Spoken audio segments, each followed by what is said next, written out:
السلام علیکم ورحمۃ اللہ وبرکاتہ۔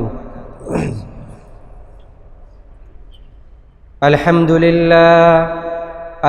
للہ نحمده ونستعینه ونستغفره ونؤمن به ونتوکل علیہ ونعوذ باللہ من شرور انفسنا ومن سیئات اعمالنا من يهده الله فلا مضل له ومن يضلل فلا هادي له وأشهد أن لا إله إلا الله وحده لا شريك له وأشهد أن محمدًا عبده ورسوله أرسله بالحق بشيرا ونذيرا بين يدي الساعة من يطع الله ورسوله فقد رشد ومن يعصهما فإنه لا يضل إلا نفسه ولا يضل الله شيئا أما بعد فإن خير الحديث كتاب الله وخير الهدي هدي محمد صلى الله عليه وسلم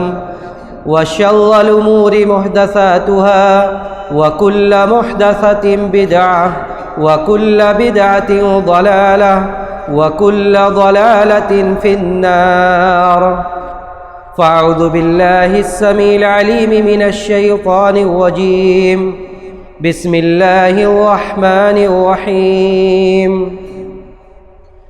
نحن نقص عليك نبأهم بالحق إنهم فتية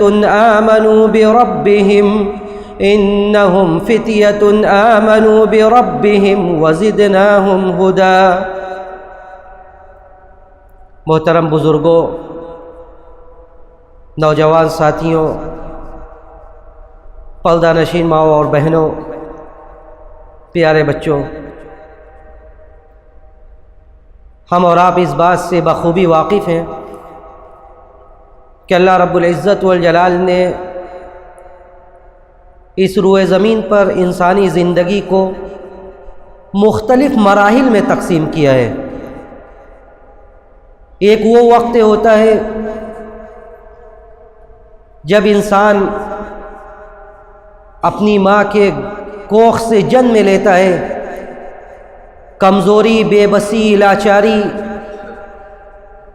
اس کا وصف ہوتی ہے، بڑا کمزور اور ناتواں ہوتا ہے، دوسروں کا محتاج ہوتا ہے، دوسروں کے سہارے پر ہر کام اس کا ڈیپینڈ ہوتا ہے، منحصر ہوتا ہے۔ پھر مرور زمانہ کے ساتھ حالات بدلتے ہیں، وہ اپنے پیروں پر چلنے لگتا ہے، وہ اپنے قدموں پر آگے بڑھنے لگتا ہے۔ کل تک وہ دوسروں کے سہارے کا محتاج تھا، آج وہ دوسروں کو سہارا دینے لائق ہونے لگتا ہے۔ پھر ایک وقت ایسا آتا ہے جب اس کی یہ طاقت، جب اس کی یہ قوت، جب اس کی یہ ہمت جواب دینے لگتی ہے، اور پھر اسے دوسروں کے سہارے اور دوسروں کے مدد کی ضرورت پڑنے لگتی ہے۔ اللہ رب العزت والجلال نے اس تینوں مراحل کا قرآن میں تذکرہ کیا کہ اللہ رب العزت والجلال ہی کی ذات ہے جس نے پیدا کیا ہے، وہی وہ ذات ہے جس نے انسانی زندگی کو مختلف مراحل میں تقسیم کر دیا ہے۔ چنانچہ اللہ رب العزت والجلال نے ارشاد فرمایا، هو الذي خلقكم من ضعف ثم جعل من بعد ضعف قوة ثم جعل من بعد ضعف قوة ثم جعل من بعد قوة ضعفا وشيبا۔ اللہ ہی کی ذات وہ ہے، خلقکم من ضعف، جس نے بڑی کمزوری کی حالت میں تمہیں پیدا کیا۔ جب تم اپنے ماں کے پیٹ میں، رحم مادر میں تمہارا حمل استقرار پاتا ہے، 9 مہینے تک تم اپنی ماں کے پیٹ میں رہتے ہو، یہ اللہ رب العزت والجلال کا فضل ہوتا ہے کہ ماں کے ذریعے تمہیں خوراک ملتی ہے، ماں کے ذریعے تم بڑھتے ہو، پروان چڑھتے ہو، تمہاری نشو و نما ہوتی ہے۔ پھر ایک وقت آتا ہے جب وہ مدت پوری ہوتی ہے اور تم اس دنیا میں اس زمین پر آنکھیں کھولتے ہو، لیکن اس وقت تم کچھ نہیں کر سکتے، بلکہ یہ اللہ کا فیصلہ ہوتا ہے کہ اللہ کا فضل ہوتا ہے کہ اللہ رب العزت والجلال تمہیں تمہاری ماں کو یہ استقرار دیتا ہے، تمہارے ماں کو یہ قوت دیتا ہے کہ وہ سمجھتی ہے تمہاری بات کو، کہ ابھی تمہیں ضرورت کس چیز کی ہے، تمہاری کوئی حیثیت نہیں ہوتی، اس وقت تم کچھ نہیں کر پاتے۔ تو اللہ نے فرمایا کہ بڑی کمزوری اور بے بسی کی حالت میں ہم نے تمہیں پیدا کیا، لیکن پھر یہ کمزوری اور بے بسی دھیرے دھیرے دور ہوتی ہے، اور ایک وہ وقت آتا ہے جب انسانی جسم میں قوت بڑھنے لگتی ہے۔ انسانی جسم میں قوت بڑھنے لگتی ہے، اسے اپنے جسمانی ساختے پر، جسمانی قوت پر غرور ہونے لگتا ہے، بھروسہ ہونے لگتا ہے کہ اب ہم آج اس لائق ہیں کہ ہم کچھ بھی کر سکتے ہیں، اب آج ہم دوسروں کا سہارا بن سکتے ہیں، جسے ہم جوانی سے تعبیر کرتے ہیں۔ اور یہی اصل موضوع ہے میرا آج کے بحث کا، آج کی تقریر کا، کہ اللہ رب العزت والجلال کے نظر میں یہ پیریڈ، یہ وقت، یہ مدت، یہ بہت ہی قیمتی مدت ہے۔ جب انسان کو اللہ رب العزت والجلال اس وقت قوت دیتا ہے، توانائی دیتا ہے، تو بہت ساری ذمہ داریاں بھی دیتا ہے کہ قبل اس کے کہ بڑھاپے کی وہ کمزوری آ جائے، جب انسان کسی لائق نہ بچے، بڑھاپے کی وہ کمزوری آ جائے جب یہ بڑھاپا اسے کچھ کرنے نہ دے، چاہ کر بھی وہ اللہ کے گھر میں آ کر سجدہ نہ کر سکے، چاہ کر بھی وہ اللہ کے ذکر کی مجالس میں شرکت نہ کر سکے، چاہ کر بھی وہ اللہ کے دین اور اس کی عبادت کا کام نہ کر سکے۔ وہ چاہتا ہے کہ وہ راتوں کو اٹھے اللہ کے گھر میں اور اللہ کے لیے سجدہ کرے، فجر کی نمازوں میں آئے، لیکن وہ نہیں کر پا رہا ہے، اس لیے کہ آج اس کا جسم ساتھ نہیں دے رہا ہے۔ تو اللہ رب العزت والجلال نے تنبیہ کی اور یہ فرمایا کہ یہ جوانی کا یہ وقت، جوانی کی یہ مدت، یہ بہت ہی قیمتی وقت ہے، یہ بہت ہی قیمتی وقت ہے، اور اللہ رب العزت والجلال نے یہ دیا ہے اس لیے تاکہ اس کے بارے میں خصوصی سوال پوچھے۔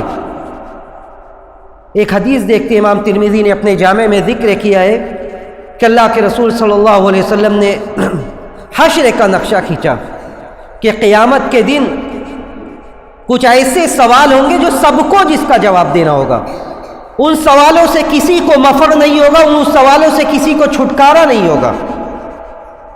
نبی علیہ الصلوۃ والسلام نے کیا فرمایا، سنیے غور سے اور اندازہ کیجئے کہ یہ کتنا قیمتی وقت ہے۔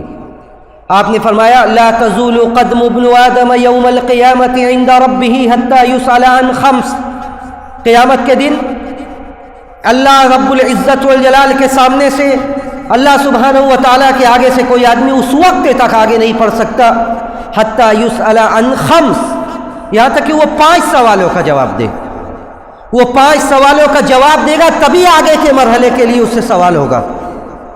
عن عمرہ، پہلا سوال عن عمرہ فیما افناہ، کہ اللہ رب العزت والجلال نے تمہیں 60 سالہ، 70 سالہ، 80 سالہ زندگی دی، تم نے اس زندگی میں کیا اپنے دین کے لیے، اپنے دین کے لیے یہ شب و روز کی آمد و رفت، یہ لیل و نہار کی گردش، مہینوں سے پورا ہونے والا سال، سال سے پورا ہونے والا 10 سال، 10 سال سے گزرتا ہوا 60 سالہ، 80 سالہ زندگی، ہم نے اس زندگی میں اپنے دین کے لیے کیا، اس زندگی میں اپنے دین اور اپنی شریعت کے لیے ہم نے کیا۔ عن عمرہ فیما افناہ، اپنی زندگی کو آپ نے کس چیز میں صرف کیا، یہ پہلا سوال ہوگا۔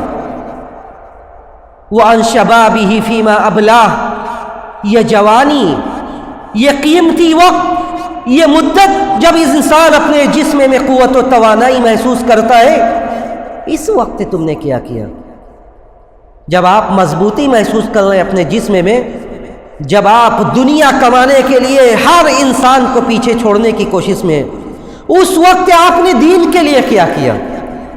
عن شبابہ فیما ابلاہ، جب زندگی کے بارے میں سوال ہوگا، زندگی میں بچپن سے لے کر جوانی، بڑھاپا سب آئے گا، آدمی کے تکلیف سے لے کر جب وہ مکلف ہوتا ہے، بالغ ہوتا ہے، اس وقت سے لے کر آخری وقت تک جب تک وہ ہوش میں ہے، ساری مدت آتی ہے۔ تو سوال یہ پیدا ہوتا ہے کہ جوانی کے بارے میں الگ سے سوال کیوں ہوگا، کیوں جوانی کے بارے میں الگ سے پوچھا جائے گا؟ اسی لیے پوچھا جائے گا کیونکہ یہ قیمتی وقت ہے، یہ وقت اللہ رب العزت والجلال کے دین کے لیے کچھ کر گزرنے کا وقت ہے۔ اسی لیے اللہ رب العزت والجلال یہ پوچھے گا اور یہ سوال کرے گا، وعن شبابہ فیما ابلاہ، جوانی کو کس چیز میں بوسیدہ کیا، جوانی کے اس مدت کو تم نے کس چیز میں صرف کیا۔ اس کے بعد تیسرا اور چوتھا سوال مال سے متعلق ہوگا، چونکہ جوانی میں آدمی مال کے پیچھے بہت زیادہ لگا رہتا ہے۔ جوانی، گویا کہ جوانی میں یہ جسم جب ساتھ دے رہا ہے، ہم مشین ہیں، ہم مشین ہے، پیسہ کمانے کی مشین، دنیا کمانے کی مشین، دنیا سے میں ایک دوسرے سے مقابلہ کرنے کی مشین۔ اسی لیے نبی علیہ الصلوۃ والسلام نے جہاں عمر کا تذکرہ کیا، جوانی کا تذکرہ کیا، مال کا تذکرہ کیا کہ مال کے بارے میں بھی پوچھے گا اللہ تعالیٰ۔ اللہ رب العزت والجلال مال کے بارے میں بھی پوچھے گا، وَعَنْ مَالِهِ مِنْ أَيْنَ اكْتَسَبَهُ وَفِيمَا أَنْفَقَهُ۔ مال کے بارے میں پوچھے گا، کیا پوچھے گا؟ پوچھے گا مال سورس آف انکم کیا تھی، کہاں سے مال آتا تھا، مال کہاں سے آتا تھا، ذریعہ کیا تھا، ذریعہ معاش کیا تھا۔ تجارت کرتے تھے تو کیا تجارت کا انحصار سودی چیزوں پر تھا؟ اگر تجارت کرتے تھے تو کیا سودی لین دین ہوتی تھی؟ آپ اپنی تجارت کی ترقی کے لیے بینکوں کا چکر لگایا کرتے تھے کہ تجارت پروان چڑھے، مال و دولت آئے، چاہے اس کے لیے حرام کا راستہ اختیار کرنا پڑے۔ اگر آپ کو قوم کی امانت سونپی گئی تھی تو کیا آپ نے قوم کی امانت میں خیانت سے کام لیا تھا؟ ساری چیزیں اس میں داخل ہیں۔ وَعَنْ مَالِهِ مِنْ أَيْنَ اكْتَسَبَ وَفِيمَا أَنْفَقَهُ۔ یہ مال آتا کہاں سے تھا اور جاتا کہاں تھا؟ مال آتا کہاں تھا اور جاتا کہاں تھا؟ دونوں سوال ہوگا کہ آپ مال کماتے تھے ٹھیک طرح، تو مال خرچ کہاں ہوتا تھا آپ کا؟ کیا اللہ کے راستے میں بھی مال خرچ ہوتا تھا یا دنیا کمانے کے لیے صرف خرچ ہوتا تھا؟ کیا دنیا میں ایک دوسرے پر آگے بڑھنے کے لیے آپ نے اپنے مال کی سارے دروازے کو کھول دیا تھا کہ دنیا میں کوئی ہمیں یہ نہ کہہ دے کہ یہ دوسرے سے پیچھے ہے، دنیا میں کوئی ہمیں یہ نہ کہہ دے کہ کیا فلاں رسم و رواج کو نبھانے میں یہ دنیا سے پیچھے ہے؟ تو اس سے بھی باخبر رہے قیامت کے دن اس کے بارے میں بھی سوال ہوگا کہ کہاں خرچ کیا جاتا تھا مال۔ اور پانچویں چیز، اللہ رحم کرے ہم جیسے لوگوں سے ہوگا، ماذا عمل فیما علم، کہ جن لوگوں نے دین کا علم حاصل کیا تھا انہوں نے علم کے مطابق عمل کتنا کیا۔ وماذا عمل فیما علم، کہ جو علم سے اللہ نے تمہیں نوازا تھا اس علم کے مطابق تمہارا عمل کتنا تھا۔ یہ بہت ہی 5 اہم سوال ہوگا، اس کے بعد ہی کوئی آگے بڑھ پائے گا۔ تو یہ وقت، یہ جوانی کی یہ مدت، یہ کچھ کر گزرنے کا وقت ہوتا ہے، کچھ اللہ کے لیے، دین کے لیے کچھ کر گزرنے کا یہ وقت ہوتا ہے۔ جو آیت سورہ کہف کی میں نے پڑھی، اس میں اللہ رب العزت والجلال نے اسی چند نوجوانوں کی طرف اشارہ کیا اور ان کا تذکرہ گنتی سے نہیں کیا بلکہ وصف سے ان کا ذکر کیا کہ وہ ایسے لوگ تھے جو جوان تھے۔ چنانچہ اللہ رب العزت والجلال نے ذکر کیا، نحن نقص عليك نبأهم بالحق، نحن نقص عليك نبأهم بالحق انهم فتية آمنوا بربهم، انهم فتية آمنوا بربهم وزدناهم هدى۔ اللہ نے فرمایا کہ ہم تمہارے اوپر چند نوجوانوں کا قصہ بیان کر رہے ہیں۔ فتیہ کا لفظ عربی میں بولا جاتا ہے جمع قلت پر، فتح کی جمع قلت پر اس کا اطلاق ہوتا ہے، یعنی زیادہ سے زیادہ یہ 9 لوگ تھے، 3 سے لے کر 9 کے بیچ میں اس کا اطلاق ہوتا ہے۔ اللہ نے کہا کہ ہم چند نوجوانوں کا قصہ بیان کر رہے ہیں تمہارے اوپر، انہم فتیۃ آمنوا بربہم، جو لوگ اپنے رب کے اوپر، وہ نوجوان ایسے تھے جو اپنے رب کے اوپر ایمان لے آئے۔ جب جو کوئی چیز غلط چل پڑتی ہے، غلط چلن پر ہو جاتا ہے، اور غلطی ایسی ہو جو عقیدے سے متصادم ہو، غلطی ایسی ہو جس کا ٹکراؤ عقیدے سے ہو، تو جو لوگ صحیح عقیدے کی نشر و اشاعت کرنے والے ہوتے ہیں وہ یہی نوجوان ہوتے ہیں۔ اللہ نے فرمایا کہ ایک ایسی قوم تھی جب سب لوگ اس قوم میں رہنے والے، اس جگہ میں بسنے والے سارے لوگ ایک اللہ کی عبادت سے غافل ہو گئے۔ لوگوں نے اللہ کو چھوڑ کر در در کے بھکاری بن گئے، ایک اللہ کو چھوڑ کر سینکڑوں معبودوں کی عبادت کرنے لگے۔ چند نوجوانوں کے دل و دماغ میں یہ بات آئی کہ یہ تو غلط بات ہے، یہ کیسے ہو سکتا ہے؟ خالق و مالک تو ایک ہے جس نے ہمیں پیدا کیا ہے، ایسا نہیں ہو سکتا، ایسا نہیں ہو سکتا۔ یہ عقل میں نہیں بات آتی ہے کہ ایک اللہ کو چھوڑ کر کوئی ایک خالق نہ ہو، کئی خالق کو سب مل کر کائنات چلے، ایسا نہیں ہو سکتا۔ ان لوگوں نے چھپ کر ایک اللہ کی عبادت کرنا شروع کر دی۔ چھپ کر ایک اللہ کی عبادت کرنا شروع کر دیا۔ خلیفہ وقت کے بعد جب یہ بات پہنچتی ہے بادشاہ وقت کے پاس، بادشاہ وقت بلاتا ہے، ڈراتا ہے، دھمکاتا ہے کہ اگر باز نہیں آؤ گے تو تمہاری جان لے لی جائے گی۔ وہ لوگ اپنے دین اور عقیدے کی حفاظت کے لیے، اپنے دین اور عقیدے کی حفاظت کے لیے وہ لوگ ایک غار کی پناہ میں چلے جاتے ہیں، غار میں چلے جاتے ہیں۔ پہلے اعلی اعلان برملا طور سے بادشاہ سے کہتے ہیں کہ ہم اس راہ پر نہیں چل سکتے، اس راستے پر نہیں چل سکتے جس کی دعوت تم دے رہے ہو۔ اذ قاموا فقالوا ربنا رب السماوات والارض لن ندعو من دونه الها لقد قلنا اذا شططا۔ جب ان لوگوں نے برملا طور سے بادشاہ وقت کے پاس کھڑے ہوتے ہیں ان کے سامنے اور کہتے ہیں اذ قاموا فقالوا ربنا رب السماوات والارض، کہ ہمارا رب وہ ہے جو آسمانوں و زمین کا رب ہے، ہمارا رب وہ ہے جو آسمانوں و زمین کا رب ہے۔ ربنا رب السماوات والارض لن ندعو من دونه الها، ہم اس کے علاوہ کسی کی عبادت نہیں کریں گے۔ اگر ہم ایسا کہیں گے تو ہم بہت بڑے ظلم میں پڑ جائیں گے۔ اللہ نے ذکر کیا ان کا اور اس بات کی طرف اشارہ کیا کہ یہ چند نوجوان تھے جو بادشاہ وقت کے سامنے برسر پیکار ہوتے ہیں، اس کے سامنے علی اعلان یہ کہتے ہیں کہ اگر ہم لن ندعو من دونه الہا، ہم اس کے علاوہ اللہ کے علاوہ کسی کی عبادت نہیں کریں گے۔ اس لیے کہ یہی لوگ ہیں جن کے اندر پاور ہے، طاقت ہے۔ اگر قوم کی اصلاح کرنا ہے، اگر سماج اور سوسائٹی کی اصلاح کرنا ہے تو نوجوانوں کے علاوہ کوئی نہیں کر سکتا۔ نوجوانوں کے اندر جو حوصلہ، جو ہمت ہے، جو دمخم ہے، وہ کسی اور کے اندر نہیں ہو سکتی۔ اسی لیے اللہ نے کہا کہ یہ نوجوان تھے، یہ نوجوان تھے جنہوں نے کہا کہ لن ندعو من دونه الہا، ہم ان کے علاوہ کہ اللہ کے علاوہ کسی کی عبادت نہیں کریں گے۔ ایک حدیث سنیے اور اندازہ کیجئے کہ اللہ کے نبی صلی اللہ علیہ وسلم نے جب اس وقت کا تذکرہ کیا جب لوگ عرش الہی میں چند خوش نصیبوں کو جگہ دی جائے گی، باقی سارے لوگ اپنے اعمال کے حساب سے پریشان ہوں گے، پسینوں میں شرابور ہوں گے، کوئی اپنے کان کی لو تک، کوئی اپنے کاندھوں تک، کوئی اپنے گھٹنوں تک، کوئی اپنے پیٹ تک، سب پسینوں میں ہوں گے۔ سورج قریب کر دیا جائے گا، لوگ پریشان حال ہوں گے۔ نبی علیہ الصلوۃ والسلام نے کہا کہ چند لوگ ایسے بھی ہوں گے جو عرش الہی کے سائے میں ہوں گے۔ اس میں اللہ کے نبی علیہ الصلوۃ والسلام نے ایک ایسی جماعت کا تذکرہ کیا جو لوگ اپنے اس وقت، اپنے زندگی کے اس مدت میں اپنے رب کو یاد کرتے ہیں جب عام طور سے لوگ غافل ہو جاتے ہیں۔ نبی علیہ الصلوۃ والسلام نے کہا کہ اس میں ایک آدمی وہ بھی ہوگا شاب نشا فی عبادت اللہ، شاب نشا فی عبادت اللہ، کہ وہ نوجوان بھی اس دن جب لوگ عرش الہی کے سائے کے لیے ترسیں گے، اللہ رب العزت والجلال انتخاب فرما کر چند لوگوں کو عرش الہی کے سائے میں جگہ دے گا، اس میں وہ لوگ بھی ہوں گے، اس میں وہ نوجوان ہوگا جس نے اپنی عبادت کے لیے بڑھاپے کا انتظار نہیں کیا، جس نے اپنی عبادت کے لیے بڑھاپے کا انتظار نہیں کیا۔ آج جو ٹرینڈ چل پڑا ہے، جو سماج میں چلن ہے کہ جوانی ہے تو جوانی میں دنیا کماؤ، جوانی میں کیا کرو؟ دنیا کماؤ۔ جب ہمارے گھر والے ہمیں ریٹائر کر دیں گے، جب ہم کسی لائق نہیں بچیں گے، بچے کہیں گے اب آرام سے بیٹھیے، تب ہم اللہ کے گھر میں آئیں گے۔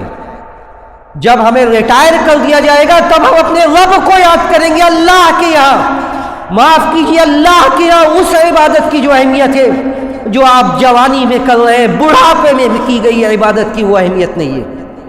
نبی علیہ الصلوۃ والسلام نے کہا کہ وہ آدمی جو جوانی میں اپنے رب کو یاد کرتا ہے، اپنے رب کی عبادت کے لیے جوانی میں وقت نکالتا ہے، قیامت کے دن وہ ان خوش نصیبوں میں ہوگا جسے عرش الہی کا سایہ ملے گا، جسے عرش الہی کا سایہ ملے گا۔ اس میں وہ نوجوان بھی ہوگا جو اپنی پوری جوانی اللہ کی عبادت میں، اللہ کے ذکر میں اپنی پوری جوانی گزار دیتا ہے۔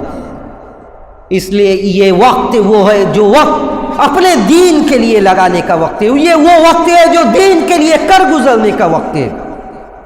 آج مسلم امت محمدیہ میں نوجوانوں کا حال کیا ہے، میں آگے کچھ مقارنہ ذکر کروں گا کہ آج ایک طرف صحابہ تھے، ایک طرف اس امت کے اسلاف تھے، ایک طرف اس امت کے وہ لوگ تھے جن کے بارے میں شریعت نے، دین نے یہ گواہی دی کہ وہ خیر القرون تھے، ان کی جوانی کیسی تھی، اور آج ہماری اور ہمارے نوجوانوں کی جوانی کیسی ہے؟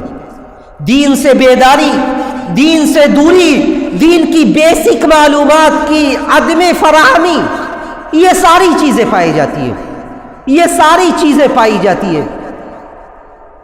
چند صحابہ اکرام کا تذکرہ میں بطور مثال کرتا ہوں کہ صحابہ اکرام ایسے نہیں تھے جو سب بوڑھے ہو کر انہوں نے اپنے دین کے لیے وقت نکالا، بلکہ صحابہ اکرام میں ایسے لوگ تھے جن کی عمر، جنہیں شباب الصحابہ کہا جاتا ہے، نوجوان لوگ، نوجوان صحابہ اکرام، ایک طرف وہ نوجوان، دوسری طرف آج ہم اور ہمارے نوجوان۔ ان نوجوانوں میں پہلا نام میں آپ لوگوں کے سامنے رکھتا ہوں، ایک بڑے باپ کا بڑا بیٹا، حضرت عمر رضی اللہ تعالیٰ عنہ، حضرت عمر بن خطاب کے بیٹے حضرت عبداللہ ابن عمر۔ حضرت عبداللہ ابن عمر، یہ عبداللہ ابن عمر کون تھے؟ حضرت عبداللہ ابن عمر وہ ہیں جن کے بارے میں نبی علیہ الصلوۃ والسلام نے یہ فرمایا کہ نعم الرجل عبداللہ لو کان یقوم من اللیل۔ اس واقعے کا پس منظر کیا ہے؟ نبی علیہ الصلوۃ والسلام نے اپنی زبان مبارک سے کہا کہ عبداللہ ابن عمر بہترین آدمی ہے، عبداللہ ابن عمر بہترین آدمی ہے۔ اور یہ کب کہا تھا؟ جب عبداللہ ابن عمر کی عمر مشکل سے 15-16 سال رہی ہوگی۔ صحابہ اکرام میں حضرت عبداللہ ابن عمر کہتے ہیں کہ عبداللہ ابن عمر کو بڑا شوق تھا، اللہ کے رسول اکثر پوچھا کرتے تھے کہ آج رات کسی نے کوئی خواب دیکھا؟ پیارے رسول جب لوگوں کی مجلس ہوتی تھی تو پوچھتے تھے آج رات کسی نے کوئی خواب دیکھا؟ لوگ اپنا خواب سناتے تھے۔ حضرت عبداللہ ابن عمر دل میں چاہتے تھے کہ میں بھی کوئی خواب دیکھوں، میں بھی پیارے رسول کے سامنے رکھوں کہ میں نے بھی یہ خواب دیکھا ہے۔ حضرت عبداللہ ابن عمر کی یہ تمنا پوری ہوتی ہے۔ حضرت عبداللہ ابن عمر خواب دیکھتے ہیں، لیکن خواب بڑا بھیانک اور عجیب۔ عبداللہ ابن عمر خواب دیکھتے ہیں، رات میں انہیں یہ خواب آتا ہے کہ دو فرشتے آتے ہیں، انہیں لے کر جاتے ہیں، اور کہاں جاتے ہیں؟ جہنم کی طرف لے جا رہے ہیں۔ جہنم کی طرف دو فرشتے انہیں لے کر جا رہے ہیں۔ راستے میں، جہنم کے اس راستے میں ایک اچھے آدمی ملتے ہیں، یعنی وہ بھی اچھے فرشتے ہوتے ہیں۔ وہ کہتے ہیں لن ترائی، خوف مت کھاؤ، ڈرو مت۔ عبداللہ ابن عمر سناتے ہیں اس کے بعد جہنم کے قریب انہیں لے جایا جاتا ہے۔ وہ دیکھتے ہیں فرائیت فیہا رجالا من قریش، میں قریش کے وہ لوگ جو مر چکے ہوتے ہیں میں انہیں جہنم میں دیکھتا ہوں کہ سب جہنم میں۔ حضرت عبداللہ ابن عمر ڈر جاتے ہیں۔ صبح ہوتی ہے، اللہ کے رسول صلی اللہ علیہ وسلم کے سامنے اپنی کم عمری کی وجہ سے بیان کرنے کی ہمت نہیں رکھتے۔ بیان کرنے کی ہمت، اتنے کم عمر ہوتے ہیں، کم سین ہوتے، بیان نہیں کرتے۔ اپنی بہن حضرت حفصہ سے کہتے ہیں۔ حضرت حفصہ کون ہے؟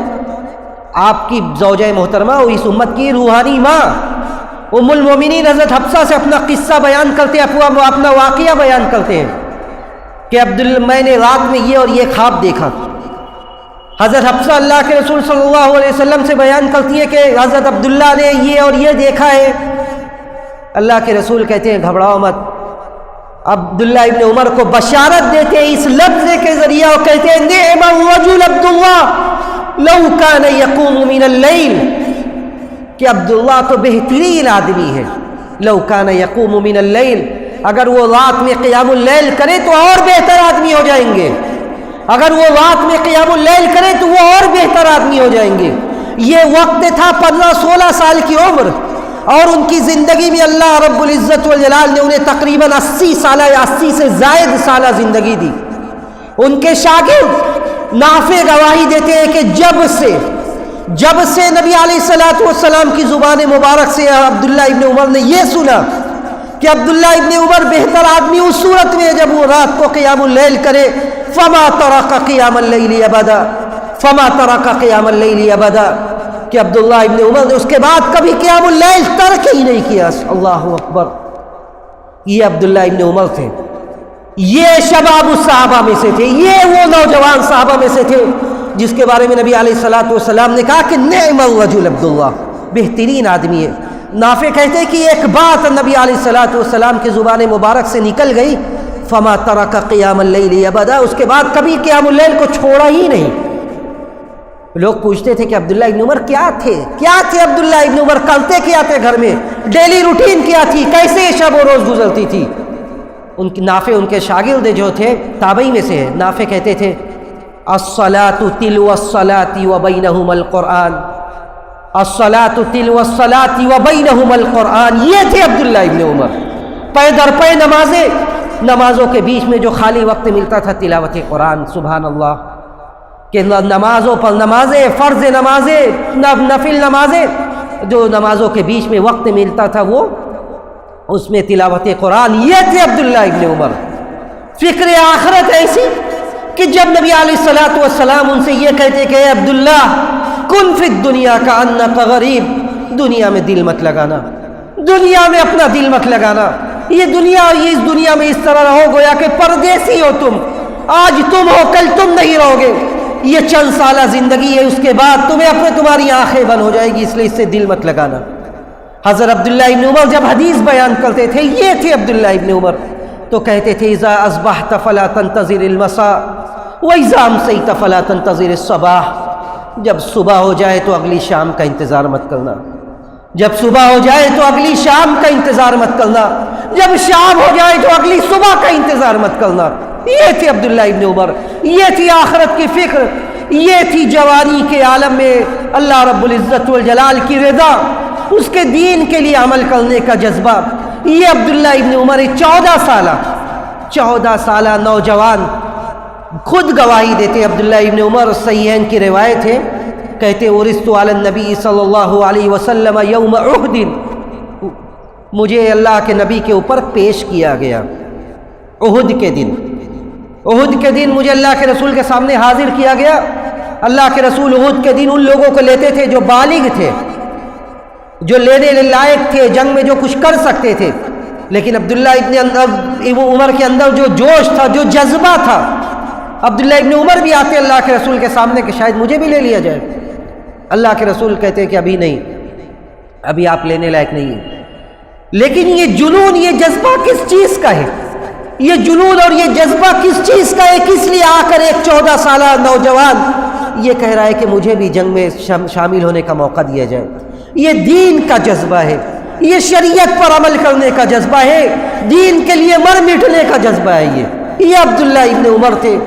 یہ وہ تھے جن کے بارے میں نبی علیہ الصلوۃ والسلام نے کہا کہ نعم الرجل عبداللہ.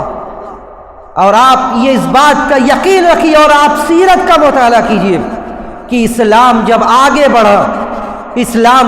بڑھا تو انہی نوجوانوں کے کاندھوں پر اسلام آگے بڑھا. آپ تاریخ کا مطالعہ کیجیے، سیرت کی کتابیں اٹھائیے.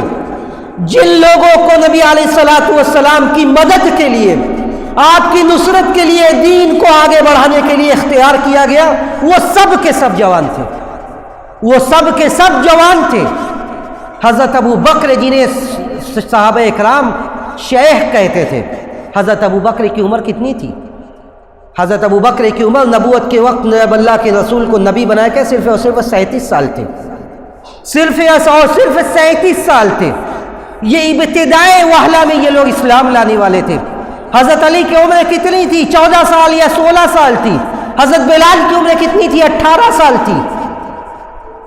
یہ وہ لوگ تھے جن کے کاندھوں پر اسلام کی عظیم عمارت قائم ہوئی، جنہوں نے اپنا دین کے لیے، شریعت کے لیے اپنی جوانی کا یہ وقت قربان کر دیا، نچھاور کر دیا. اور آپ ذرا اور آگے بڑھیے. آج احادیث کی کتابیں موجود ہیں، کتاب کی شکل میں پیارے رسول کی احادیث موجود ہے ہمارے سامنے. اگر صحابہ اکرام ہماری طرح اپنی جوانی گزار دیتے تو آج یہ کتابیں، یہ بخاری، یہ مسلم، یہ ابو داؤد، یہ ترمذی نہ تو موجود ہوتی اور نہ انہیں پڑھایا جاتا. یہ میں دعویٰ نہیں کروں بلکہ علماء نے اپنے کتابوں میں ذکر کیا ہے کہ آج جو احادیث موجود ہے، جو مدون ہے، جس کی تدوین کی گئی ہے، ان احادیث میں 67%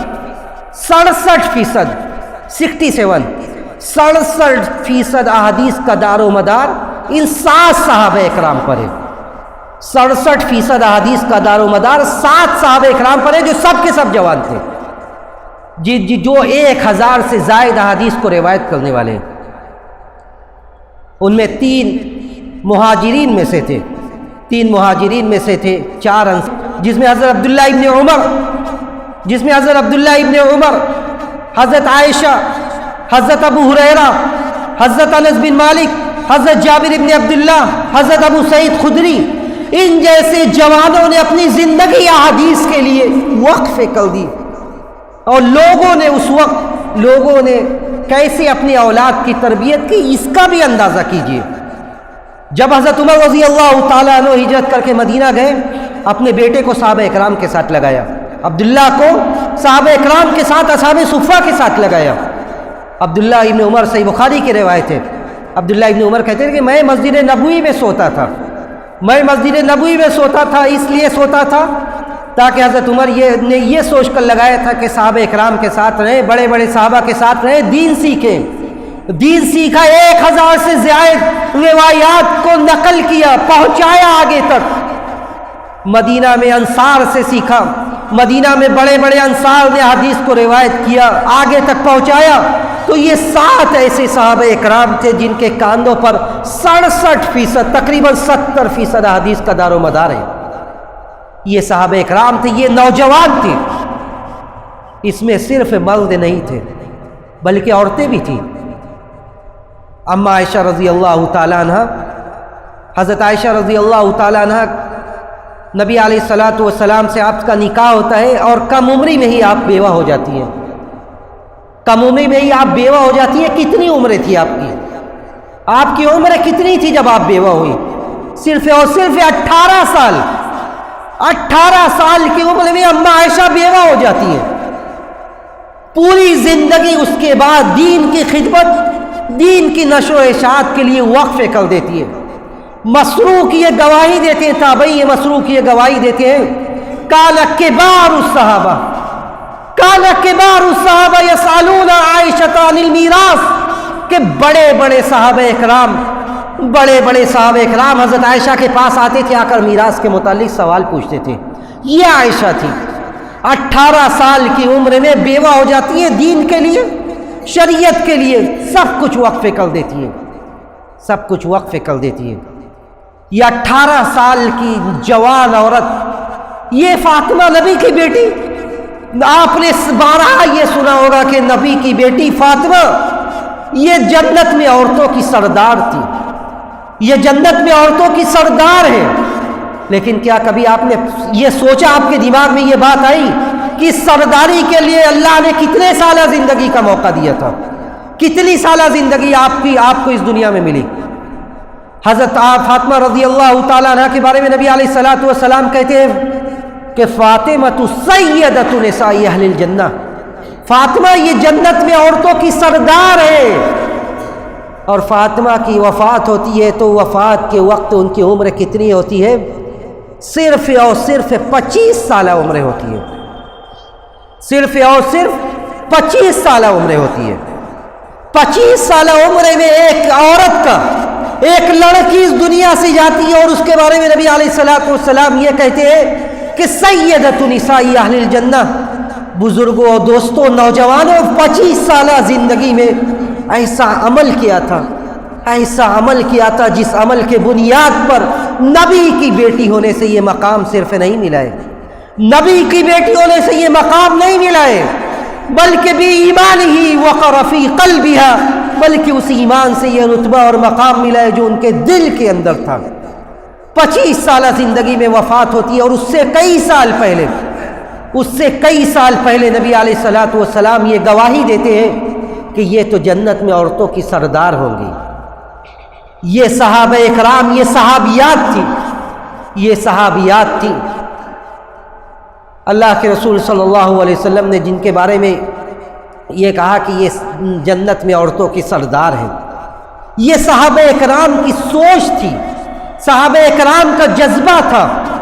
آپ اور صحابہ اکرام کو دیکھتے جائیے، اور ایسا نہیں ہے کہ اس وقت انہی لوگوں نے دین کا ساتھ دیا جن کے پاس کوئی کام نہیں تھا، جو گھر سے بڑے کمزور تھے، بیچارے تھے، مقروض تھے، بلکہ ان لوگوں نے بھی دین کا ساتھ دیا۔ اپنی ساری تجارت، سارا کاروبار اپنے گھر کی پراپرٹی اور جائیداد کو ترک کر دین کے لیے نکل پڑے۔ مصعب بن عمیر کون تھے؟ مصعب بن عمیر کا نام آپ نے سنا ہوگا۔ یہ وہ صحابہ تھے جن کو نبی علیہ الصلوۃ والسلام نے سب سے پہلے مدینہ اسلام کا سفیر بنا کر بھیجا تھا۔ یہ بڑی ناز و نعمت میں پلے بڑھے ہوئے انسان تھے۔ مصعب بن عمیر وہ تھے جن کے بارے میں نبی علیہ الصلوۃ والسلام نے کہا تھا کہ کان اعطر غلامی مکہ، جنت میں مکہ میں سب سے زیادہ خوشبو اور پرفیوم کا استعمال کرنے والے یہ تھے، عطر کا سب سے زیادہ استعمال کرنے والے یہ تھے۔ کہیں سے گزرتے تھے لوگوں کو خبر لگ جاتی تھی کہ یہ مصعب بن عمیر گزرے۔ بڑی ناز و نعمت میں یہ پلے بڑھے تھے۔ جب اسلام کا چرچا ہوا، نبی علیہ الصلوۃ والسلام نے اسلام کی دعوت دی، لوگوں کے کانوں تک یہ خبر پہنچی۔ مصعب بن عمیر نے اپنے گھر میں اپنے ماں سے کہا کہ یہ دین برحق ہے، اس دین پر ہم عمل کے لیے میں تیار ہوں، لیکن ماں راضی نہیں تھی۔ ماں کی بغاوت مول لیتی ہے اور دین اسلام پر لبیک کہہ کے کلمہ توحید پڑھتے ہیں۔ ماں گھر سے نکال دیتی ہے، سارا مال و منال جائیداد جس کے یہ وارث تھے سب کچھ چھوڑنا پڑتا ہے، سب کچھ چھوڑنا پڑتا ہے۔ ہجرت کر کے مکہ سے پہلے حبشہ جاتے ہیں، حبشہ سے آتے ہیں، پھر دوسری ہجرت کر کے مدینہ جاتے ہیں۔ جو ناز و نعمت میں پلتے ہیں، مصائب و آلام کا برداشت کرنا ان کے لیے اسی قدر مشکل ہوتا ہے۔ جو جس قدر آشائش میں پلتا ہے، اسی قدر مشکلات کو جھیلنا اس کے لیے مشکل ہوتا ہے۔ جب مدینہ پہنچتے ہیں، مدینہ کی آب و ہوا انہیں راس نہیں آتی۔ مدینہ کی آب و ہوا حضرت مصعب بن عمیر کو راس نہیں آتی۔ نبی علیہ الصلوۃ والسلام انہیں دیکھتے ہیں، بسا اوقات ان کی حالت یہاں تک پہنچتی ہے کہ اتنے کمزور ہو جاتے ہیں کہ ان کا چمڑا کٹنے لگتا ہے، یہ جلد کٹنے لگتی ہے۔ اپنے صحابہ کرام، اپنے ساتھیوں کے کاندھوں کے سہارے وہ کبھی کبھی مسجد نبوی میں آتے تھے۔ نبی علیہ الصلوۃ والسلام جب انہیں دیکھتے تھے اس حالت میں، اس کمزوری میں اور اس بے بسی میں جب دیکھتے تھے، تو نبی علیہ الصلوۃ والسلام وہی وقت مکہ کا یاد کرتے تھے اور کہتے تھے کہ یہی تو وہ نوجوان تھا، یہی وہ نوجوان تھا جسے میں مکہ میں دیکھا کرتا تھا، بڑے اچھے کپڑوں میں، بڑی اچھی خوشبوؤں میں، ٹھاٹ باٹ، آشائش، زینت، یہ اس کا وصف ہوا کرتی تھی۔ اور آج اس کی یہ حال ہے۔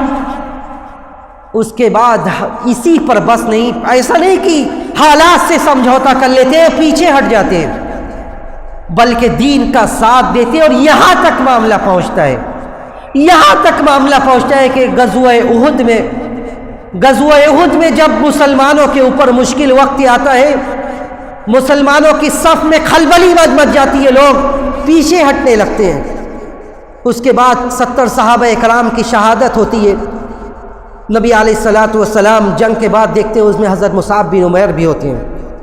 نبی علیہ الصلوۃ والسلام مصعب بن عمیر کو دیکھتے ہیں، مصعب بن عمیر کے بارے میں پھر نبی علیہ الصلوۃ والسلام وہی جملہ کہتے ہیں کہ یہ وہ نوجوان تھا کہ کنت رأیتہ فی مکہ، میں تو اسے مکہ میں دیکھا کرتا تھا، سب سے اچھے کپڑے میں، اچھے بالوں میں، اچھے عطر میں، اور آج اس طرح پراگندہ بال مٹیوں میں اٹا ہوا اس طرح پڑا ہوا ہے۔ نبی علیہ الصلوۃ والسلام کی اس بات پر صحابہ کرام رونے لگتے ہیں۔ حضرت عبد الرحمن بن عوف، صحیح بخاری کی روایت ہے، سنیے اور اندازہ کیجیے ان قربانیوں کا جن قربانیوں پر آج یہ دین ہم تک پہنچا ہے۔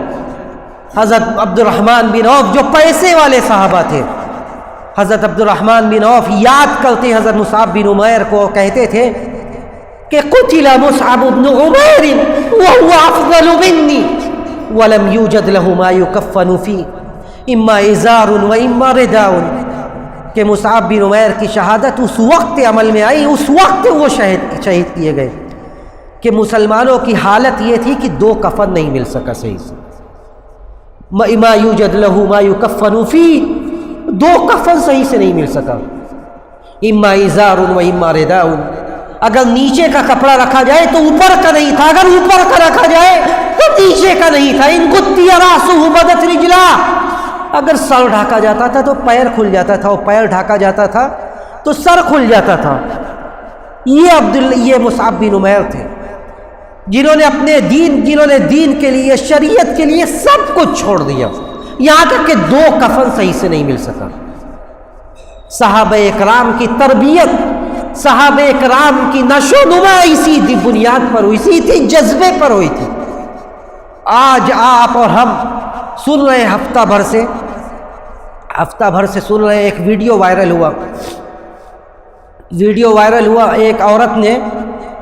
ایک عورت نے اس کے شوہر سے اس کی نہیں بنتی تھی، اس بنیاد پر کیا ہوا معاملہ، جو معاملہ سامنے ہے اس کا خلاصہ یہ کہ اس کے شوہر نے اس کے ساتھ غلط سلوک کیا اور اس بنیاد پر اس نے خودکشی کر لی، سوسائڈ کر لیا۔ نبی علیہ الصلوۃ والسلام کے زمانے میں صحابہ و صحابیات کا حال کیا تو آج کے زمانے میں جوان مرد اور عورتوں کا حال کیا ہے۔ پہلے میں ایک اور واقعہ نبی علیہ الصلوۃ والسلام کے زمانے کا سناتا ہوں، اس کے بعد میں وقت پر آؤں گا، آج کے وقت پر۔ اللہ کے رسول کے زمانے میں ایک بڑا معمولی سے ایک آدمی تھے جن کا نام تھا جلیبب، جو شکل و صورت کے حساب سے، مال و دولت کے حساب سے، ہر حساب سے بڑے کمزور تھے۔ نبی علیہ الصلوۃ والسلام کے مجلس میں آیا کرتے تھے بیچارے۔ اللہ کے رسول نے ایک انصاری سے کہا کہ شادی کر دو، اپنے لڑکی کی شادی کر دو۔ نبی علیہ الصلوۃ والسلام نے اس انصاری سے کہا کہ اپنے لڑکی کی شادی کر دو۔ انصاری بڑا خوش ہوئے کہ لڑکی کی شادی، نبی سے شادی اس سے بہتر بات کیا ہو سکتی ہے۔ اللہ کے رسول نے وضاحت کی کہ میں اپنے لیے نہیں کہہ رہا ہوں، بلکہ میں یہ کہہ رہا ہوں کہ تم اپنے لڑکی کی شادی جلیبب سے کر دو۔ یہ سنتے ہی منہ بدل گیا کہ جلیبب؟ انہوں نے کہا ہاں ہوا جلیبب، یہ جلیبب؟ اللہ کے رسول نے کہا کہ ہاں۔ کہتے ٹھیک ہے، میں اپنے ایک بیگم سے مشورہ کروں گا، اس کے بعد بتاؤں گا۔ جاتے اپنی بیگم کے پاس، اپنی بیگم سے کہتے کہ نبی علیہ الصلوۃ والسلام نے پیغام دیا ہے شادی کا پیغام دیا ہے۔ ان کی بیگم بھی بڑا خوش ہوتی ہے کہ اللہ کے رسول نے پیغام دیا، اس سے بڑی میری بیٹی کی کیا خوش قسمتی ہوگی کہ وہ نبی کے عقدے میں جائے گی۔ اللہ کے رسول صلی اللہ علیہ وسلم کہتے ہیں، اللہ کے رسول کی کہی ہوئی بات کو وہ دہراتے ہیں، کہتے ہیں کہ خوش ہونے کی ضرورت نہیں، اللہ کے رسول نے خود کے لیے نہیں بلکہ جلیبب کے لیے رشتہ بھیجا ہے۔ ان کی بیوی کا بھی فاختہ اڑ جاتا ہے، کہتے ہیں یہ جلیبب، اس جلیبب سے شادی کرنے کا نبی علیہ الصلوۃ والسلام نے کہا ہے۔ اور شوہر اور بیوی اس بات پر اتفاق کرتے ہیں کہ نبی کو یہ جواب دیا جائے کہ ہم اپنی بیٹی کی شادی سے نہیں کریں گے، نبی کو یہ جواب دیا جائے کہ ہم شادی نہیں کریں گے۔ وہ لڑکی جو میرا استدلال ہے، جو محل شاہد ہے کہ وہ کنواری لڑکی پردے کے پیچھے سے یہ آواز سن رہی ہے کہ میرے ماں باپ نبی علیہ الصلوۃ والسلام کے جس سوال کا جواب دینے کی تیاری کر رہے ہیں، اس بات کی پلاننگ کر رہے ہیں کہ نبی کو کیا بتایا جائے کہ میں ایک ایسے آدمی سے اپنی لڑکی کی شادی کروں گا جس کے پاس کچھ نہیں ہے، نہ شکل و صورت، نہ مال و دولت، نہ جائیداد، کچھ نہیں ہے، اس سے شادی کریں گے۔ وہ لڑکی سنتی ہے فسمیت فی خجلیہ، پردے کے پیچھے سے وہ لڑکی سنتی ہے اور آواز دیتی ہے اپنے ماں باپ کو اور کہتی ہے کہ اتردون امر رسول اللہ صلی اللہ علیہ وسلم، اتردون امر رسول اللہ صلی اللہ علیہ وسلم، کیا آپ اللہ کے رسول کے حکم کو لوٹانے والے ہیں؟ آپ اللہ کے رسول کے حکم کو لوٹائیں گے؟ اللہ کے رسول کے حکم کو نہ لوٹائیے۔ جب آپ اللہ کے رسول نے یہ آپ کے سامنے یہ بات رکھی ہے تو آپ رسول اللہ کے بتلائے ہوئے فرمان کے مطابق میری شادی کر دیجئے، اللہ تعالیٰ ضائع ہمیں نہیں کرے گا۔ ان اللہ لا یضیعنا، اللہ ہمیں ضائع نہیں کرے گا۔ اور تاریخ اور سیرت یہ گواہی دیتی ہے کہ جب اس عورت نے نکاح کا پیغام قبول کیا تو ایک وہ وقت آیا جب پورے مدینے میں اس سے زیادہ مالدار عورت کوئی نہیں تھی، اس سے زیادہ مالدار عورت کوئی نہیں تھی۔ اللہ نے اتنا نوازا کہ وہ مدینہ کی مالدار عورتوں میں اس کا شمار ہوتا تھا۔ یہ نبی کے زمانہ کی عورتیں تھیں جن کی تربیت دین پر ہوئی تھی، جن کی تربیت اس بات پر ہوئی تھی کہ دین یہی سب سے اولا اور افضل چیز ہے۔ اور صحابہ کرام کی یہ تربیت کی گئی تھی کہ دین کے بنیاد پر لڑکیوں کو اختیار کرنا ہے۔ آج جب دین چھوٹا تو نتیجہ کیا سامنے آیا؟ آج جب دین چھوٹا تو نتیجہ کیا سامنے آیا؟ میں نے یہ ساری باتیں ابھی جو گزشتہ پیچھے کی ساری باتیں اسی لیے کی تاکہ آپ مقارنہ کریں، آپ موازنہ کریں، دیکھیں کہ کمیوں کوتاہی کہاں ہے۔ نوجوان وہ بھی تھے، نوجوان یہ بھی ہیں، ہم بھی ہیں، یہ کمیوں کوتاہی کہاں رہ گئی؟ ایک آدمی پریشان ہے اپنی زندگی سے، ڈپریس ہے، پریشانی اور آشائش یہ زندگی کی وس میں ہے، پریشانی اور آشائش یہ زندگی کی وس میں ہے، یہ اللہ کا فیصلہ ہے۔ اللہ رب العزت والجلال نے یہ ارشاد فرمایا کہ ہم زندگی میں آزماتے رہیں گے، زندگی میں آزماتے رہیں گے۔ ایک آیت سنیے اور اللہ کے اس فیصلے کو سمجھیے۔ اللہ نے فرمایا وَلَنَبْلُوَنَّكُمْ بِشَيْءٍ مِّنَ الْخَوْفِ وَالْجُوعِ ونقص من الأموال والأنفس والثمرات وبشر الصابرين۔ اللہ نے فرمایا کہ ہم تو آزماتے رہیں گے، من الخوف والجوع، کبھی ہم خوف کے ذریعے آزمائیں گے، ہر طرف سے خوف و ہراس تمہیں گھیر لے گا، کبھی بھوک، کبھی تمہارے پاس اتنا نہیں ہوگا کہ تم کھا سکو صحیح سے، ونقص من الاموال، کبھی مالوں میں کمی کر دیں گے، کبھی تجارت کساد بازاری کا شکار ہو جاؤ گے، کبھی تجارت میں خسارہ ہوگا، ونقص من الاموال والانفس والثمرات، کبھی جانوں میں کمی ہوگی، موتیں کثرت سے واقع ہوگی۔ اس کے بعد اللہ نے فرمایا وَبَشِّرِ الصَّابِرِينَ الَّذِينَ إِذَا أَصَابَتْهُمْ مُصِيبَةٌ قَالُوا إِنَّا لِلَّهِ وَإِنَّا إِلَيْهِ رَاجِعُونَ۔ اللہ نے کہا کہ ہم آزمائیں گے۔ آزمائش کے وقت نکلنا کیا ہے؟ آزمائش کے وقت نکلنا یہ ہے کہ جو مومن ہے وَبَشِّرِ الصَّابِرِينَ الَّذِينَ إِذَا أَصَابَتْهُمْ مُصِيبَةٌ، کہ ان صبر کرنے والوں کو بشارت دے دو کہ جب انہیں کوئی مصیبت پہنچتی ہے تو وہ کہتے ہیں کہ یہ سب تو اللہ کی طرف سے، اِنَّا لِلَّهِ وَإِنَّا إِلَيْهِ رَاجِعُونَ، ہم اللہ کے لیے، اور جو بھی مصیبتیں آ رہی ہیں یہ اللہ کی طرف سے، اور ایک دن ہم سب اللہ کی طرف چلے جائیں گے۔ کیا اللہ نے مصیبت کے وہ وقت اس بات کی اجازت دی کہ ہم دینی معیار کو چھوڑ دیں؟ کیا اللہ نے مصیبت کے وقت یہ کہا کہ آپ ڈپریس ہو جائیں تو شریعت کو چھوڑ دیں؟ آپ ڈپریس ہو تو آپ ڈپریشن میں جا کر خودکشی کر لیں؟ ہرگز نہیں، ہرگز نہیں، بلکہ ایسے لوگوں کی سخت تردید کی گئی، جو ڈپریشن کا علاج بتلایا گیا، اور ایسے لوگوں کی تردید کی گئی کہ ایک آدمی، نبی علیہ الصلوۃ والسلام نے کہا کہ ایک آدمی، گزشتہ امت میں ایک آدمی نے جلدی کی تو اللہ نے اس کے ساتھ کیا کیا؟ ایک آدمی نے جلدی کی، اسے اس کے جسم میں ایک تکلیف پہنچی، اس تکلیف کی وجہ سے تنگ آ کر اس نے اپنا ہاتھ کاٹ لیا، تنگ آ کر اس نے اپنا ہاتھ کاٹ لیا۔ نبی علیہ الصلوۃ والسلام نے صحابہ اکرام کو بتلایا کہ بادرنی عبدی بنفسہ حرمت علیہ الجنہ، کہ اس آدمی نے جلدی کی، اللہ نے اس کے اوپر جنت کو حرام کر دیا، اللہ نے اس کے اوپر جنت کو حرام کر دیا۔ تو یہ جو خودکشی کیا جا رہا ہے، یہ جو ویڈیو بنایا جا رہا ہے، یہ سلف کا اور صحابہ کا منہج نہیں ہے، اس کی سماج میں قطعی طور سے پذیرائی نہیں ہونی چاہیے، سماج میں قطعی طور سے اس کی پذیرائی نہیں ہونی چاہیے، اس کو سراہنا نہیں چاہیے، بلکہ یہ سراسر کھلم کھلا دین اور شریعت کی مخالفت ہے۔ اس نے کوئی بہادری کا کام نہیں کیا، بلکہ مجھے خوف اس بات کا ہے کہ یہ ٹرینڈ اور یہ فیشن نہ بن جائے کہ جو پریشان ہے زندگی سے، وہ جو ڈپریس ہے، ڈپریشن میں وہ ایک ویڈیو بنائے، ویڈیو بنا کر وائرل کر دے، لوگوں کی نظر میں وہ ہیرو بن جائے، لوگوں کی نظر میں وہ شریعت اور دین کا مذاق اڑا کر ہیرو بن جائے۔ وہ ہیرو نہیں، بلکہ اللہ کے نظر میں زیرو ہے، اللہ کے یہاں اس کی کوئی وقعت اور حیثیت نہیں ہے۔ یہ قضا و قدر کا فیصلہ ہے کہ آپ زندگی میں کبھی پریشان ہوتے ہیں اور کبھی آرام سے رہتے ہیں۔ اللہ نے آپ کی جان آپ کے ہاتھ میں نہیں دی کہ جب چاہا جیسے چاہا اپنی جان خود لے لی۔ اللہ نے یہ حکم دیا وَلَا تَقْتُلُوا أَنفُسَكُمْ إِنَّ اللَّهَ كَانَ بِكُمْ رَحِيمًا، تم اپنے آپ سے زیادہ اپنی نفسوں پر مہربان نہیں ہو، تم اللہ سے زیادہ اپنے نفسوں پر مہربان نہیں ہو، اپنے جانوں کو ہلاک مت کرو، اپنے جانوں کو ہلاک مت کرو، اللہ بہت زیادہ مہربان ہے، اللہ بہت زیادہ مہربان ہے۔ ان اللہ کان بکم رحیما، اللہ تعالیٰ بہت زیادہ تمہارے اوپر رحم کرنے والا ہے۔ اور جو ایسا کرے گا وہ سن لے کان کھول کر کہ وَمَن يَفْعَلْ ذَلِكَ عُدْوَانًا وَظُلْمًا فَسَوْفَ نُصْلِيهِ نَارًا، جو ایسا کرے گا اپنے آپ کی جان لے لے گا، خودکشی کر لے گا، تو ہم اسے جہنم میں داخل کر دیں گے۔ اس نے جلدی کیا، اپنا فیصلہ سنایا ہے، اس نے اپنا فیصلہ سنایا ہے کہ میں زندگی سے تنگ آ گئی ہوں، زندگی سے تنگ آ گیا ہوں، اس کا کوئی علاج نہیں ہے۔ تو اللہ نے کہا کہ بادرنی عبدی بنفسہ، اس نے جلدی کی ہے اس لیے جاؤ، فسوف نصلیہ نارا، اس کا ٹھکانہ کہا ہے، اس کا ٹھکانہ جہنم ہے۔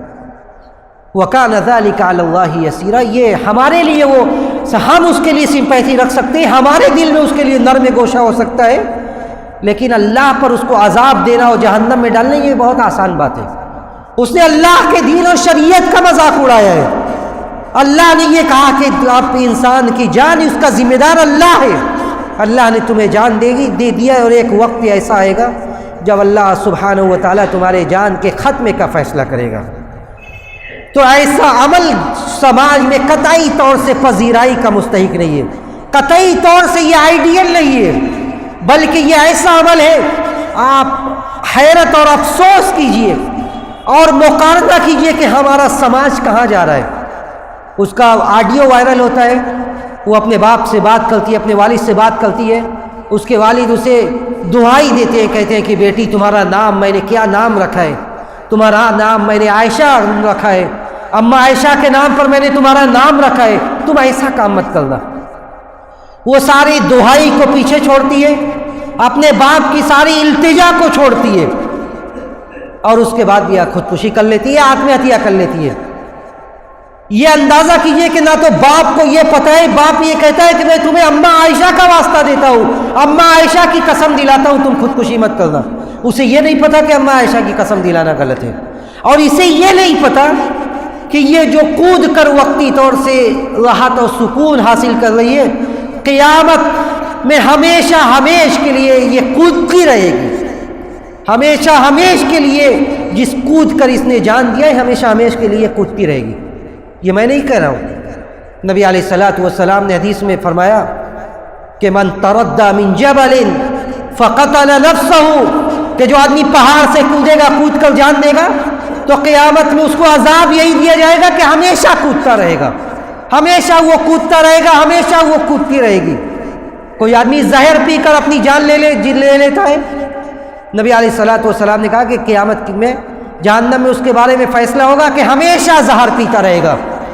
یہاں آپ نے زہر پی کر اپنی جان لے لی، یہاں جان ختم ہو گئی، وہاں جان ختم نہیں ہوگی، وہاں آپ کا جسم چھلنی ہوتا رہے گا، تکلیف اٹھاتا رہے گا، لیکن آپ کو موت نہیں آئے گی کہ آپ کو راحت مل جائے۔ جو آدمی کود کر جان دیتا ہے ہمیشہ کودتا رہے گا، جسم میں تکلیف محسوس کرے گا، لیکن اسے چین نہیں ملے گا۔ جو آدمی بندوق سے نشانہ لگا کر مر جائے ہمیشہ اس کے لیے یہی عذاب مقرر کیا جائے گا کہ وہ بندوق سے نشانہ لگایا جائے گا اور وہ مرتا رہے گا، جسم میں چھلنی ہوتا رہے گا، لیکن موت نہیں آئے گی۔ جو تو دھاری دار ہتھیار سے اپنی جان لے گا، قیامت کے دن اس کے بارے میں یہ فیصلہ صادر کیا جائے گا کہ ایک ہتھیار سے ہمیشہ اسے کاٹا جائے گا، لیکن اسے موت نہیں آئے گی۔ من قتل نفسہ بشیء عذب بہ یوم القیامہ، جس نے جو کسی چیز سے اپنے آپ کو مارے گا قیامت کے دن اسی چیز سے اسے عذاب دیا جائے گا، قیامت کے دن اسی چیز سے اسے عذاب دیا جائے گا۔ تو یہ ایک ایسا عمل ہے، یہ ہماری ذمہ داری ہے کہ ہم یہ سوچیں کہ یہ ہمارا سماج کیا تھا، ہمارے صحابہ ہمارے اسلاف کہاں تھے اور آج ہم کہاں پہنچ چکے ہیں، دینی معیار کہاں ہے، یہ دینی تعلیمات سے ناواقفیت کہاں تک پہنچ چکی ہے۔ کیا اسے اس بات کا علم نہیں تھا کہ اس کا علاج بڑا معمولی ہے، اس کا علاج کیا باپ کو اس بات کا علم نہیں تھا کہ ہم دین کے بنیاد پر رشتہ کریں؟ کیا باپ کو اس بات کا علم نہیں تھا کہ ہم دین کے بنیاد پر ہی رشتہ کریں؟ کیا لڑکی کو اس بات کا علم نہیں تھا کہ اس مصیبت سے چھٹکارا بڑا معمولی ہے، ہم اس کے ساتھ نہیں رہ سکتے، ہم کھولا لے کر الگ ہو جائیں؟ کیا شوہر کو اس بات کا علم نہیں تھا کہ ہمیں الگ ہونا ہے، اس عورت کو ہم رکھ نہیں سکتے تو ہم طلاق دے دیں؟ یہ ساری باتیں اس بات کی طرف اشارہ کر رہی ہے کہ ہم دین سے کس قدر نابلد ہیں، دین سے کس قدر ناواقف ہیں، دین سے ہم کس قدر دور ہو چکے ہیں، ہمیں اس بات کا اندازہ ہی نہیں ہے کہ ہم کہاں جا رہے ہیں۔ اس لیے ضرورت اس بات کی ہے کہ ہم ہوش کے ناخن لیں، ہم نوجوانوں میں دینی بیداری پیدا کرنے کی مہم چلائیں، ہم اس طرح کی چیزوں کو اپریشیٹ کرنے کے بجائے، اس طرح کی چیزوں کی پذیرائی کے بجائے جو صحیح بات ہے، جو دین اور شریعت جس کا حکم دے رہا ہے، ان چیزوں کو ہم پروموٹ کریں، بتلائیں لوگوں کو دین کیا ہے، دین کی بیسک معلومات کیا ہے، نکاح کا رشتہ کس بنیاد پر قائم کیا جاتا ہے۔ یہ ایسا نہیں ہے کہ یہ دین اور شریعت کو چھوڑ کر یہ کوئی لین دین ہے، یہ کوئی لین دین نہیں، یہ کوئی خریداری نہیں، یہ کوئی ایسا رشتہ نہیں ہے کہ آپ دیں گے تب ہم آپ کی لڑکی کو رکھیں گے، بلکہ انکم استحللتم فروجہن بکلمۃ اللہ، آپ نے اس کی شرمگاہ کو اللہ کی ذمہ داری پر حلال کیا ہے۔ قیامت کے دن باز پر سے ہوگی، پوچھا جائے گا، مردوں سے بھی پوچھا جائے گا کہ انہوں نے کس بنیاد پر اس لڑکی سے عقد کیا تھا۔ یہ کوئی لین دین، کوئی کانٹریکٹ نہیں ہے جو سائن کیا اور آگے پیچھے ہو گیا تو اس کو ستانا شروع کر دیا، بلکہ لینے دینے کا سارے سسٹم کی اسلام تردید کرتا ہے، سارے سسٹم کی اسلام تردید کرتا ہے، مذمت کرتا ہے۔ یہ لین دین نہیں، بلکہ یہ دو دلوں کو، دو جسموں کو ملایا جاتا ہے اللہ کے کلمے کی بنیاد پر، دو جسموں کو ملایا جاتا ہے اللہ کے کلمے کی بنیاد پر انسانی ضرورت کو پورا کرنے کے لیے۔ تو لین دین اس فکرے کو چھوڑ دے، جہیز کی اس لعنت کو ترک کر دے، لینا دینا اسٹیٹس اور رتبے کو دیکھ کر نکاح کے اس رشتے کو قائم کرنا شریعت اس کی اجازت نہیں دیتا، بلکہ شریعت تو یہ کہتا ہے کہ فاظفر بذات الدین، فاظفر بذات الدین، تریبت یداک، دین دیکھ کر شادی کرو ورنہ انجام یہی ہوگا، دین دیکھ کر شادی کرو ورنہ انجام یہی ہوگا۔ بہت ساری عائشہ پیدا ہوں گی، بہت سارے اس طرح کے واقعات پیدا ہوں گے۔